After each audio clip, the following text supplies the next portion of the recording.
Hello my loves, how are you? How are we doing? How was your reading month? I read 10 books in the month of February, which is the most I've read in a while. So I am really happy with this stack and we're just gonna go through and I'll let you know my thoughts and ratings on all of them. I feel like it was a decent reading month. I have done reading vlogs for some of these books, so if you do want to see reading vlogs, definitely check that out on my page. So how are we gonna do this? I feel like I want to start with my favorites and then work my way down to my least favorites. I mean, the least favorite is still 3 stars. I didn't have any 2 stars this month. Yay!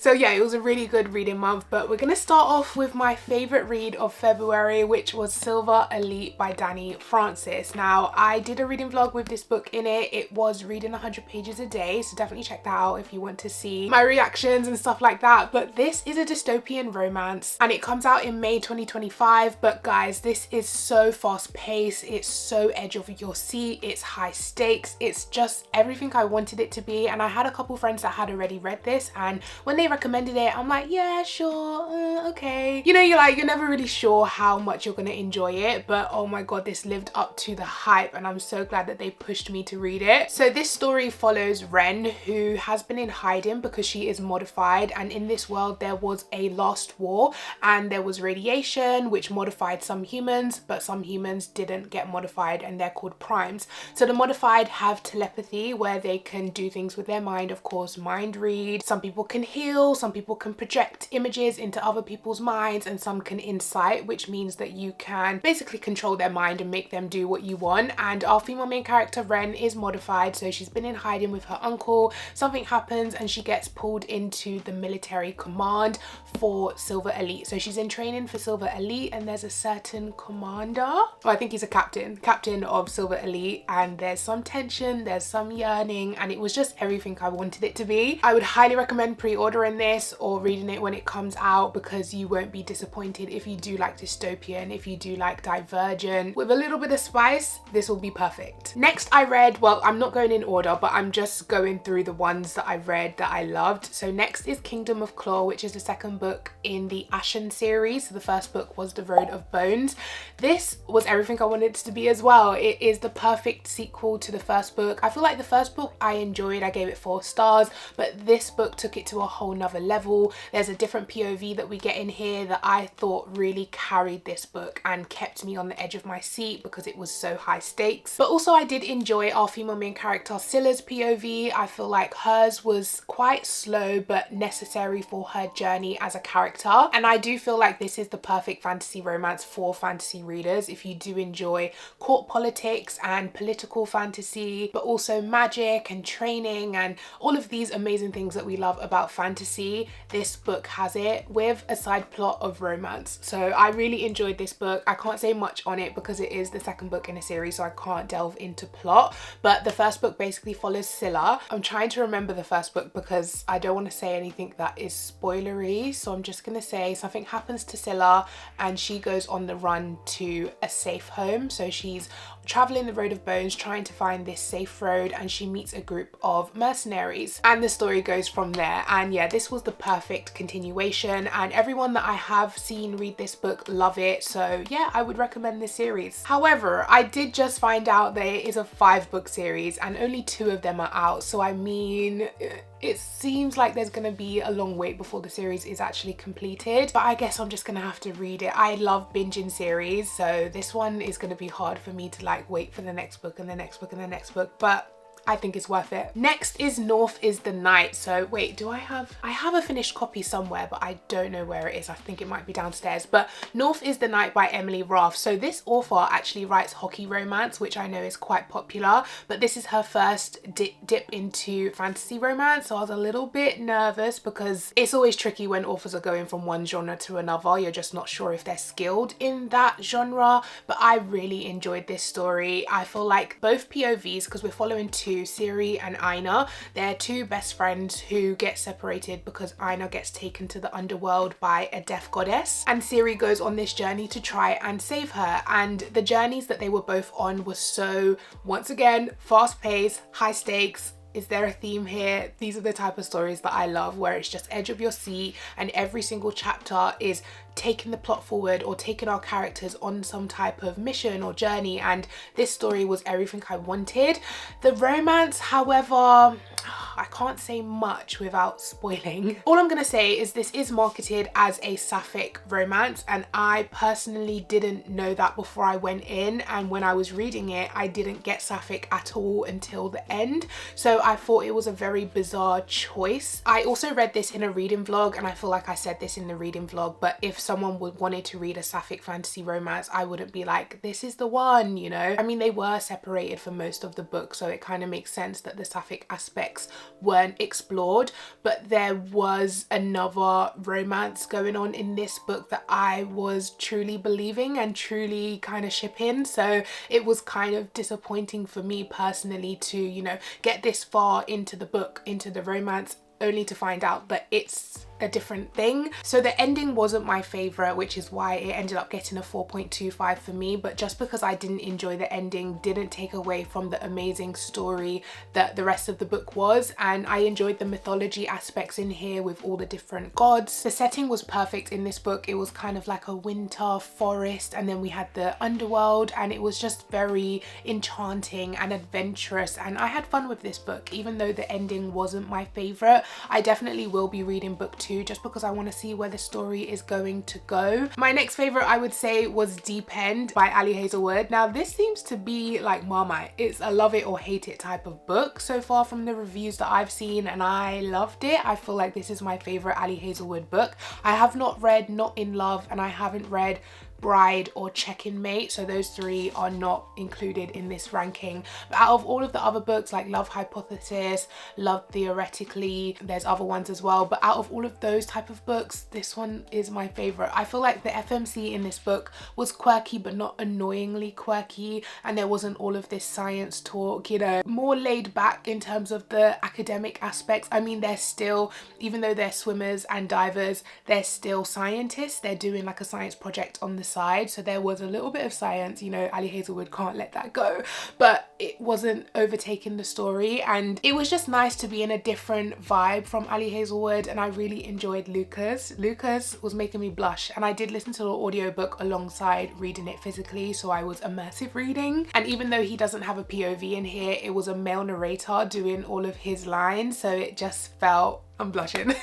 It just felt so good, and like his character was very much secure and very much sure in his decisions, and he just felt unwavering, and I really love that in a man. It just made him the ultimate book boyfriend. I love a man that says what he means and means what he says, and Lucas was definitely that guy. I know some people are like, oh, it's not that kinky and stuff like that. I feel like this was kinky enough for college students. Like the female main character Scarlett literally says that she's only been with one other person, and her boyfriend, her previous boyfriend, wasn't into all of this, so it's kind of her first time doing this, so it feels weird to expect them to have like the kinkiest things going on when this is like her first time exploring. And to be honest, I'm not a big spice reader anyway, so maybe I just went in with different expectations. I wasn't really looking for that, so whatever happened in here was more than enough for me. I also didn't mind Pen in this story. I know she is like a little sore point for some people, but I really didn't mind her being in the book. It added a little bit more drama, it added a bit more layers to the story. I don't know, I had fun with this story, and yeah, I gave it 4 stars. Okay, next we're gonna go to My Fault by Mercedes Ron. So My Fault London was coming out on Prime Video, so I had to read the book before I watched the show,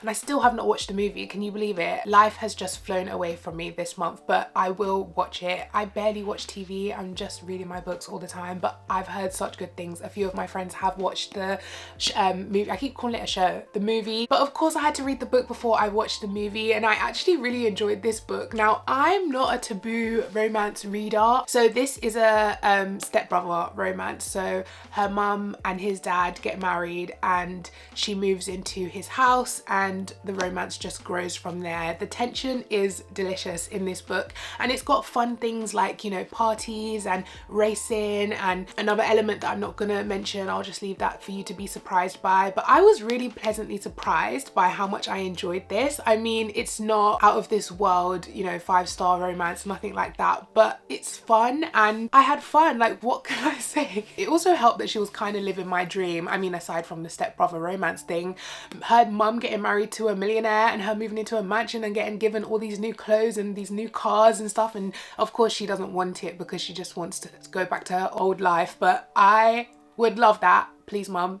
But yeah, this was fun. I gave it 4 stars. It's definitely more like a 3.75, but it was fun, and I'm excited to watch My Fault London because I've seen some people that have read the book say that My Fault London is even better than the book. So I just know the tension is going to be delicious and I'm going to love it. And the actress that is in that movie, Asha, I think her name is, absolutely stunning. I have met her. She is so lovely, but also so stunning. You know, those people that when they're talking you just can't even listen because you're just staring at them. That was me. Next we have another 4-star read. This is Till Death by Busayo Matuluko, which is a YA thriller, and this was so much fun. This follows Lara, who is going to Lagos for her cousin's wedding, but when she gets there she finds out that her cousin is getting threatening letters and her cousin's like an influencer. The wedding is quite high profile, so her cousin's just been brushing it off as like, oh, you know, some people are just crazy but nothing's really gonna happen to me. But then you slowly start to see things are happening close to home, and it was just so much fun. I was never rushing towards the end. I mean, I wanted to know who was behind it all, but I also was enjoying the story as it was unfolding, which is really rare for me with thrillers. Normally with thrillers it kind of just like lulls out and you're like, can we just know who it is, you know? But with this one it was like there was so many, you know, dress fittings and dinner rehearsals and stuff like that. There was so much going on at all of these events that you were just in it for the moment, you know? So yeah, I highly recommend if you are into YA thrillers, not only for young adults but also for adults that enjoy a little bit of drama and a little bit of mystery. This was fun. Next I have Gild by Raven Kennedy. This was a surprise for me. This one I ended up giving 3.75. I really enjoyed this, so much so that I've actually read the second book already, and I feel like the first book and the second book definitely could have been one book because there was no plot in either book. There was no like beginning, middle, end. There was no like overall mission that they had to achieve. There was no, it's just like an ongoing story, if that makes sense. But I definitely feel like book 1 was just a setup for the rest of the series. Aaron, I think her name is Aaron, our female main character, is very naive and not enjoyable to be in her head, especially if you're used to like the badass assassin female main characters, you know what I mean? This is definitely not that yet anyway. I'm hoping there'll be some character growth, but it was still enjoyable. I'm so excited to move on to book 3 because I feel like I'm in the depth of it now. I feel like it's only going to go up from here, I hope. I like where the story is leading. I like who we are meeting and the reveals that have been revealed, and I'm enjoying this series. But book 1, solid start to the series, 3.75. like I said, enjoyable but definitely not a complete story by itself. Okay, and last but not least we're moving on to the last 3 that are all 3 stars. They were okay reads, they just weren't necessarily for me. So first up we have a love song for Ricki Wilde by Tia Williams. Now I love Tia Williams. Well, I love 7 Days in June. This is the second book that I've read from her. No, that's not true. I read The Perfect Find, which I did not enjoy either. So this is the second book that I just thought was okay. I feel like it was insta love. The romance, I wasn't sold on it. It just kind of like a fated mates type of thing, and I just didn't believe it. However, the side characters in this were amazing. There was a side character called Miss Della, and honestly she made this book for me. I feel like Tia Williams is really good at writing side characters for some reason, because in 7 Days in June my favorite character was Audrey, the daughter, and then in this book it was Miss Della, the, you know, kind old neighbor. And the main characters in this, I mean, I will never believe in insta love. I can't believe in, you know, love at first sight. It just doesn't feel real to me. So yeah, that's the main reason this story didn't work for me. But 5 stars for Miss Della. Love her, will love her forever. Next we have Collide by Bal Khabra, and this was also a 3 stars for me. This was cute. 5 stars for Aiden. He is the ultimate book boyfriend. He once again reminded me of Lucas, where it's like he wanted something and he went for it. He never wavered. He knew what he wanted and he was very solid in that from the start, which I found really nice. It was the female main character that let this down for me. Summer was cold and even though her name is Summer, she felt very cold. And I know she had daddy issues, but it doesn't excuse how she treated him. And I don't love the feeling where I like the male main character, but I don't understand what he sees in her because she's given him absolutely nothing and he's just obsessed. I don't enjoy that, and I feel like this was that. You know, that kind of grumpy sunshine, but not grumpy in a fun way, very much grumpy in a this is hindering the romance and it's meant to be a romance book type of way. And there's also way too many side characters in these, you know, college hockey romance books, in my opinion. I feel like a large cast of characters works in fantasy series because you're obviously seeing different parts of the world and they're all on their own different missions, and it just makes sense to get to know the world better with different characters.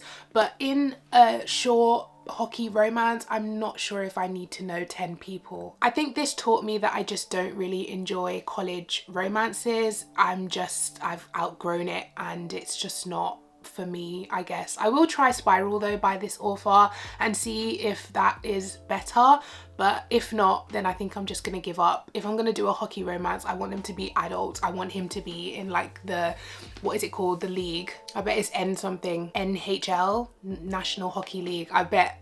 I'm gonna check if that's right, but yeah, I would prefer he's an adult playing in a proper league and they're adults going through adult things, you know. And lastly, I read Best Hex Ever. I literally read this on the last day of February, even though it was in my March TBR. I picked my March TBR, then I read this, and then I realized it was still February, so this ended up being in the February wrap up. But this was enjoyable. I feel like it was a bit too spicy for me. There was more spice than plot, and once again it was insta love, which I just can't get on board with. He walked into her cafe and it was just love at first sight, and I don't believe in it. I'm sorry. I feel like it takes time and it takes conversation and it takes little moments to build love. I mean, it was good. I feel like some people will enjoy this. It was a cute, fun, witchy, spicy time. If you are looking for a quick, spicy read that has a little bit of magic, it felt a little bit like magical realism because she is a witch, but she bakes feelings into her pastries. And there was a really sweet moment in here on Halloween where they went into the woods and like connected with